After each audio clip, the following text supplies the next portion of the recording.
Alright, here's a video review for the Open and Play Galvatron, the second figure in their series. It started off with Big Spring, aka Springer, and this was available for $50 without a box at TFCon USA in DC this past weekend, and he's pretty cool. Open and Play, no instructions obviously, but that's kind of Open and Play's thing, is that they don't include instructions. They want you to just open it and play with it.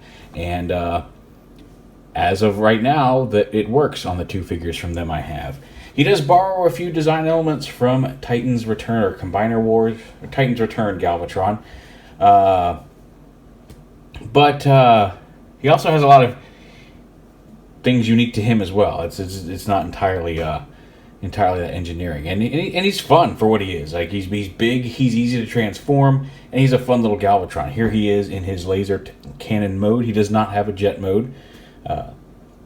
But yeah, just there he's got the support, and it's a decently, looks a little silly from the front with the big feet. But I do wish if I had any complaint, I wish that these could collapse up a little bit, make it a little shorter without this thin piece here. But for the most part, there you go. He's a cannon. He's very simple to transform. You just pop the cannon off the end here, like that, and then click that down into place like that. Set the cannon off to the side. And then we'll go ahead and we'll split the legs here like this, and that unpegs all of this stuff as well. We'll fold those up to hide away in a moment. You come out here, you bring the legs up and around and the feet out. Now when you lock this, there's a lock up here on the knee.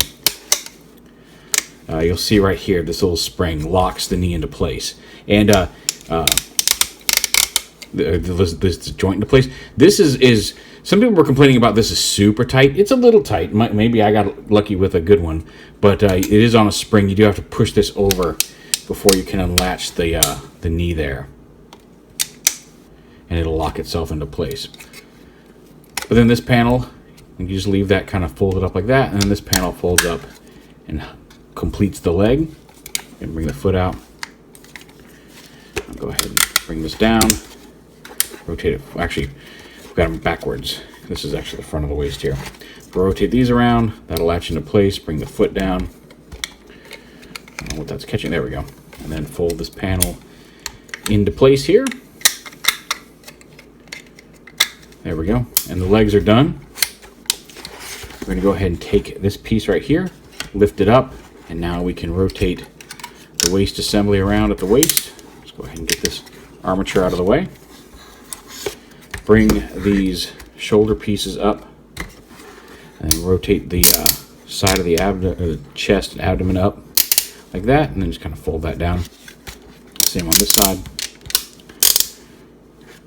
This piece, if you need a waist swivel, you can kind of unhinge this piece and use the waist swivel. Now it will, transforming this properly will lock this in place. This will come up and kind of lock the waist in place. But it's very easy to free it, because here is the stack for cannon mode, and you unpeg it from here, bring it up on this hinge, and then this slot goes onto this peg here on the back.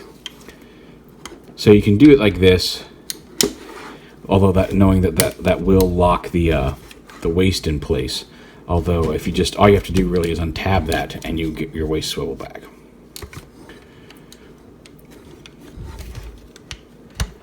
Go ahead and put that together like that. Stand them up, and then we'll come up to the arms. There we go.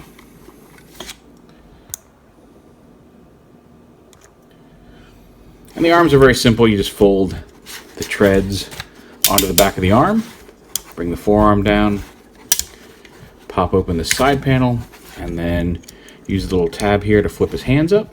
He does kind of have small hands, but not really. He does have posable fingers, so we'll open those up. His index finger is individually posable from the rest. The last three are all one solid piece. The index finger has a hinge at the hand, and then at that first knuckle as well. We'll do the same on this side.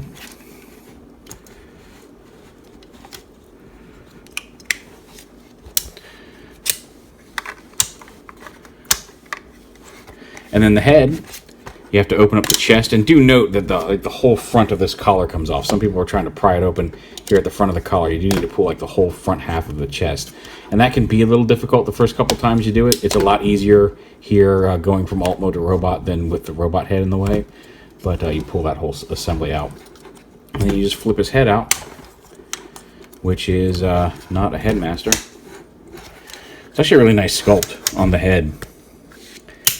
There he is, and then make sure that comes up all the way. And then take the arm cannon, plug it onto his arm. It can plug onto either arm if you prefer. But there he is. There is Open and Play Galvatron. He's very simple, very easy to transform. Like I said, I like the idea of not including instructions, because he wasn't difficult to figure out. Part of that is because he does share some engineering with the Titan's Return Galvatron, although, as you'll see in a moment, he is very different in a lot of ways. But yeah, so he's got a dual swivel at the neck. You can look up and down, turn his head side to side, like that. He's got ratcheting shoulders in both directions, bicep swivel, dual hinged elbows. He's hinged at both above and below the elbow for the transformation, so you can get some decent poses out of that.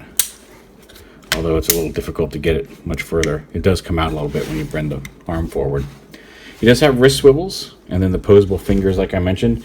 The waist swivel, again, if you unlock it, works just fine. You do have to unlock that to swivel his torso.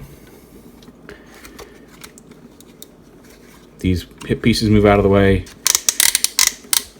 Stiff enough swivel joints at the hip out to the side, and then ratcheting front to back, ratcheting knees, and then his feet have front to back as well as side to side ankle tilt. So very posable, and like it's just a really nice Galvatron. Some people have said, you know, like somebody was saying that on the table, had it on the table, and people asked if it was the Fans Toys version.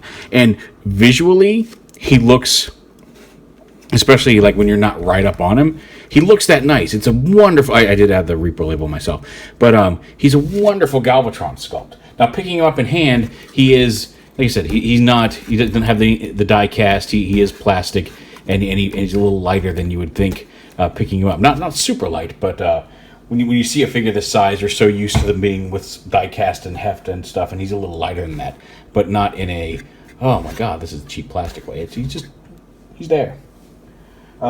Here he is with Open and Play's Springer.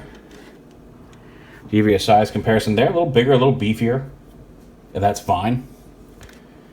And again, to compare him with Titan's Return Galvatron, there you go. So yes, he does share some basic design cues, but if you look at him, definitely a very different Galvatron.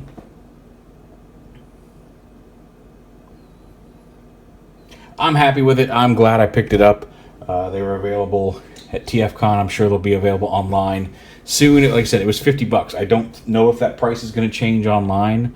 I would hope it would be the same price, but he did come without a box, so maybe that will add some cost to it. But not super expensive for a third-party figure. Nicely sized.